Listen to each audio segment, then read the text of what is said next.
എന്താ ഒരു വല്ലായ്മ? ഏയ്, തന്റെ മോളുടെ വിവാഹം തനിക്ക് ഇഷ്ടമുള്ള ഒരാളുമായി ഫിക്സ് ചെയ്യുന്നതിൽ എനിക്ക് ഇന്നലെ വല്ലായ്മ. മക്കൾ തമ്മിലുള്ള വിവാഹം നടന്നില്ലെങ്കിലും നമ്മൾ തമ്മിലുള്ള ബന്ധത്തിന് ബലക്ഷയം സംഭവിക്കാൻ പോകുന്നില്ല. ഈ മാസം 27-ാം തീയതിയാണ് വിവാഹം. ഞാനും ഗോമതിയും കൂടെ അങ്ങോട്ട് വരുന്നുണ്ട് തന്നെ കുടുംബത്തെ ക്ഷണിക്കാൻ. അകത്തേക്ക് പ്രവേശിക്കാമോ? വരൂ. ഹരിപ്രസാദ്, ഗീതാഞ്ജലിയുടെ ഭാവി വരൻ. ഇത് ശ്രീമാൻ നമ്പ്യാർ. നമസ്തേ. നിങ്ങൾ മ്യൂസിക് ട്രൂപ്പിലുണ്ടായിരുന്ന ആളല്ലേ? അയ്യോ, അതെന്റെ അനുജൻ ഗിരിപ്രസാദാണ്. പലർക്കും ഈ അബദ്ധം പറ്റിയിട്ടുണ്ട്. ഇവർ ഇരട്ടകളാണ്. ആ കള്ളന്റെ ചേട്ടനാണല്ലേ?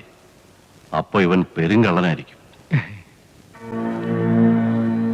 ഞാൻ ജീവിച്ചിരിക്കുമ്പോ ആ വിവാഹം നടക്കില്ല. എന്റെ മകൻ തന്നെയായിരിക്കും ഗീതാഞ്ജലിയുടെ കഴുത്തിൽ താലി കെട്ടുന്നത്. മുൻപ് ഇവന്റെ അനിയൻ നമ്മളെ പറ്റിച്ചു. ഇപ്പോൾ ഇവൻ കാരണം നമുക്ക് വന്നു ചേരേണ്ട ഗൗരീദാസന്റെ വൻപിച്ച സ്വത്ത് കൈവിട്ടുവാൻ പോകുന്നു. അത് അനുവദിച്ചുകൂടാ. എന്താ ചെയ്യേണ്ടെന്ന് ബോസ് പറഞ്ഞാൽ മതി. എന്തും ചെയ്യാം, പക്ഷേ തെളിവുകൾ അവശേഷിക്കരുത്. ടൈം ബോംബ് ട്രൈ ചെയ്താലോ? ആയിക്കോട്ടെ, അതൊക്കെയല്ലേ ഇപ്പോഴത്തെ ഫാഷൻ.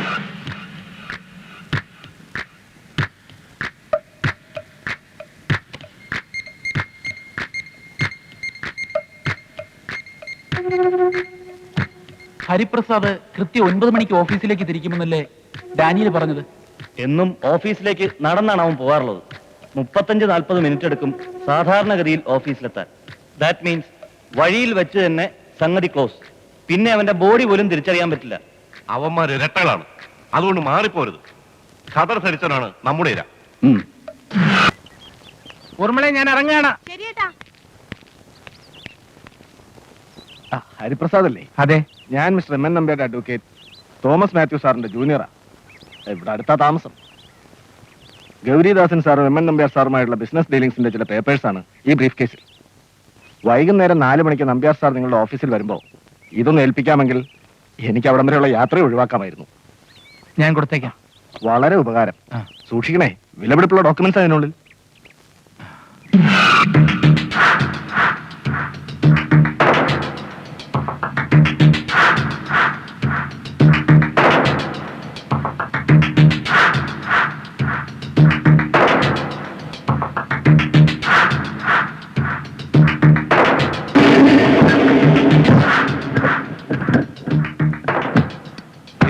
ഇതെവിടാ ബായി? കാണാനില്ലല്ലോ. ഇക്ക, അത് പിന്നെ ഞാൻ തരാനുള്ള കാശുമായിട്ട് ഇക്ക വീട്ടിൽ വന്ന് കാണാതിരിക്കായിരുന്നു. കായിന്റെ കാര്യം നമ്മൾ ചോദിച്ചാ ഇല്ലല്ല. പിന്നെ ഈ നിക്കാഹിന്റെ വിവരമൊന്നും നമ്മൾ അറിയണ്ടേ? ഞാൻ ഇക്കയോട് പല തവണ പല കള്ളങ്ങൾ പറഞ്ഞിട്ടുണ്ട്. പക്ഷെ ഇപ്പൊ പറഞ്ഞ സത്യ. ഞാൻ ക്ഷണക്കത്ത് വീട്ടിലേക്ക് അയച്ചിട്ടുണ്ട്. കൊല്ല, ഇങ്ങള് നമ്മളെ അങ്ങനെ അങ്ങ് മറക്കൂലെന്ന് നമുക്കറിയാം. ആ പിന്നെ ഇങ്ങോട്ട് തരാനുള്ള കായിന്റെ കാര്യമൊക്കെ അവിടെ നിൽക്കട്ടെ. കല്യാണത്തിന് നിങ്ങൾക്ക് കായ് വല്ല ആവശ്യമുണ്ടെങ്കിൽ പറഞ്ഞോളി, മടിക്കണ്ട. ആ വേണ്ടേക്ക, എന്തെങ്കിലും ആവശ്യമുണ്ടെങ്കിൽ ഞാൻ പറഞ്ഞോളാം. ഇൻഷാല്ലാ. ആ നിക്കി, നിങ്ങൾ ഓഫീസിലേക്കില്ലേ? ഈ ടയർ ഒന്ന് മാറ്റി കഴിഞ്ഞാൽ നമ്മൾ ഉണ്ടാക്കി തരാം. വേണ്ട, ഇനി കുറച്ച് ദൂരമല്ലേ ഉള്ളൂ, ഞാൻ നടന്നു പൊക്കോളാം. ആ, നിങ്ങളുടെ ഇഷ്ടം.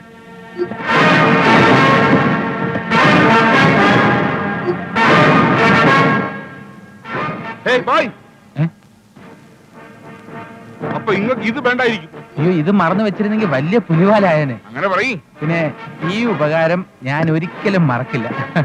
ശരി ശരി ശരി.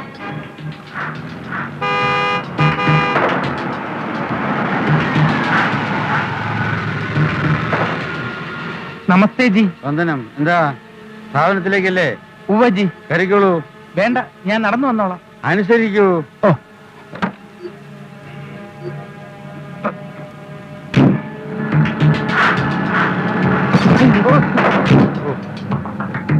ഹരിപ്രസാദിന്റെ മനസാന്നിധ്യം പ്രശംസനീയം തന്നെയാണ്. ഏതായാലും സൂക്ഷിച്ചിരുന്നുള്ളൂ. ഓ. ഇതെന്താ പെട്ടിയൊക്കെ ആയിട്ട്?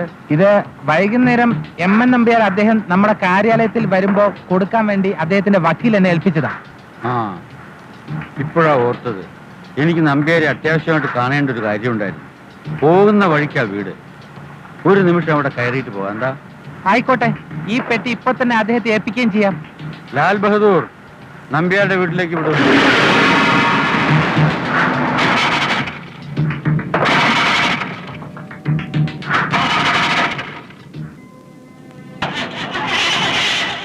തള്ളണമായിരിക്കും. തള്ളിയാ നന്നായിരിക്കും.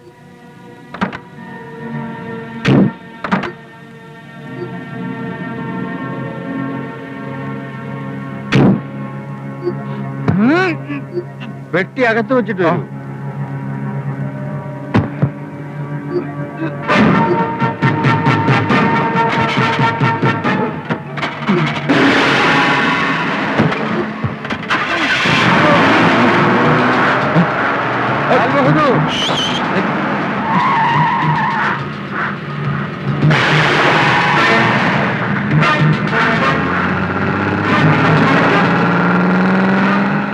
വരൂ. എന്താ സഹോദര?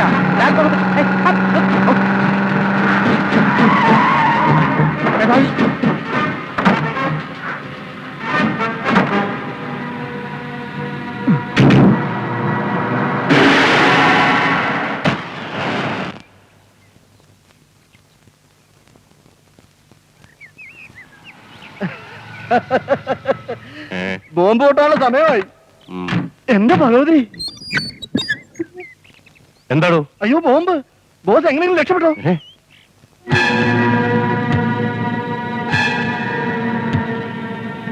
വന്ദനം. മേനോട് നിന്നാ മതി, ഞാനങ്ങോട്ട് വരാം. എനിക്ക് അങ്ങനെ വലിപ്പ ചെറുപ്പമൊന്നുമില്ല. ഞാൻ അങ്ങോട്ട് വരാം. ഈ പെട്ടി അങ്ങക്ക് തരാനുള്ളതാ. ആ പെട്ടി എനിക്ക് വേണ്ട. അതെന്താ വേണ്ടാത്തത്?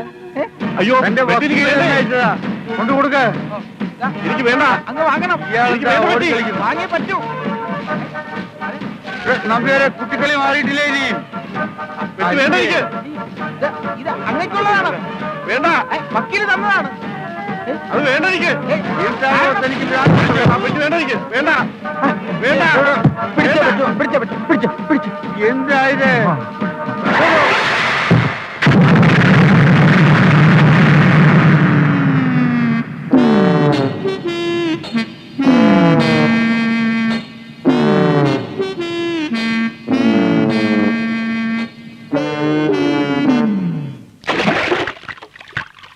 വെളുക്കാൻ തേച്ചത് പാണ്ടായി. ഈ അച്ഛനോട് കണ്ണി കണ്ട ക്രീമുകളൊന്നും ഉപയോഗിക്കരുതെന്ന് ഞാൻ പല പ്രാവശ്യം പറഞ്ഞിട്ടുള്ളതാ. വിട്ടി, ഇന്നലത്തെ ബോംബിന്റെ കാര്യമാണ് ഞാൻ പറഞ്ഞത്. ഓ, എന്നെ കൊല്ലാൻ ആരോ കൊടുത്തച്ച ബോംബാണെന്ന് മേനെ തെറ്റിദ്ധരിപ്പിച്ച ഒരുവിധം രക്ഷപ്പെട്ടത്. ആ ഹരിപ്രസാദ് നമ്മൾ വിചാരിക്കുന്ന പോലെയല്ല. അവൻ എന്തോ സംശയം തോന്നിട്ടാ ആ പെട്ടി എന്റെ അടുത്തേക്ക് തന്നെ കൊണ്ടുവന്നത്. ഒരു ശ്രമം കൂടെ നടത്തിയാലോ? Idea, belt bomb. ഇനി ബോംബേ വേണ്ട. അതും പരാജയപ്പെട്ടാൽ ഞാനാണതിന്റെ പിന്നിൽ നിന്ന് അവർ മനസ്സിലാക്കും. പിന്നെന്ത് ചെയ്യും? കല്യാണം മുടക്കാൻ എന്തെല്ലാം വഴികൾ നടക്കുന്നു. ഇന്നു മുതൽ ഗീതാഞ്ജലിയുടെ ഓരോ നീക്കങ്ങളും നമ്മൾ വായിച്ചുകൊണ്ടേയിരിക്കണം. അല്ല, ഗീതാഞ്ജലിയുടെ അച്ഛനോട് ഞാൻ താണ് വീണ് കേണപേക്ഷിച്ചു. ഒരു പ്രയോജനം ഉണ്ടായില്ല. I have never met such A hard hearted man in my life. വിവാഹ തീയതി നിശ്ചയിച്ചു. ഇനി നമ്മൾ എന്ത് ചെയ്യും? ഒളിച്ചോട്ടം, രജിസ്റ്റർ ഓഫീസ്, അങ്ങനെ പലതുമുണ്ട്. പക്ഷേ ഞാൻ അതിലൊന്നും വിശ്വസിക്കുന്നില്ല. ഉത്തരത്തിലിരിക്കുന്നത് എടുക്കാൻ വേണം, കക്ഷത്തിലിരിക്കുന്നത് പോകാനും പാടില്ല. അതിന് ഞാൻ ഒരു വഴിയെ കാണുന്നുള്ളൂ: ആൾമാറാട്ടം. കല്യാണ ദിവസം ഞാൻ ഹരിയേട്ടന്റെ വേഷത്തിൽ ഗീതാഞ്ജലിയുടെ കഴുത്തിൽ താലി കെട്ടും. അയ്യോ, അത് പെട്ടെന്ന് കേൾക്കുമ്പോ അപകടം പിടിച്ച ഫാഷനാണെന്ന് തോന്നാം. പക്ഷെ വേറെ മാർഗമില്ല. ഇങ്ങനെ ഒരു നാടകത്തിന് ഹരി സമ്മതിക്കോ? ഉം. അതൊക്കെ ഞാനേറ്റു. ചേട്ടനോട് സ്നേഹത്തിന്റെ ഭാഷയിൽ പറഞ്ഞു നോക്കാം. സമ്മതിച്ചില്ലെങ്കിൽ അതിനെക്കുറിച്ചൊന്നും കൂടുതൽ ഇപ്പൊ ആലോചിക്കണ്ട. നമ്മുടെ വിവാഹം കഴിയുന്നവരെ ചേട്ടനെ എങ്ങോട്ടെങ്കിലും മാറ്റി നിർത്തുന്ന കാര്യം എനിക്ക് വിട്ടു തന്നേക്കൂ. നാളെ തന്നെ ചേട്ടന്റെ വേഷത്തിൽ ഞാൻ കമ്പനിയിൽ കയറി പറ്റാം. ഹരിപ്രസാദിനെ വിവാഹം കഴിക്കാൻ ഗീതാഞ്ജലിക്ക് സമ്മതമാണെന്ന് അച്ഛനോട് പറഞ്ഞോളൂ.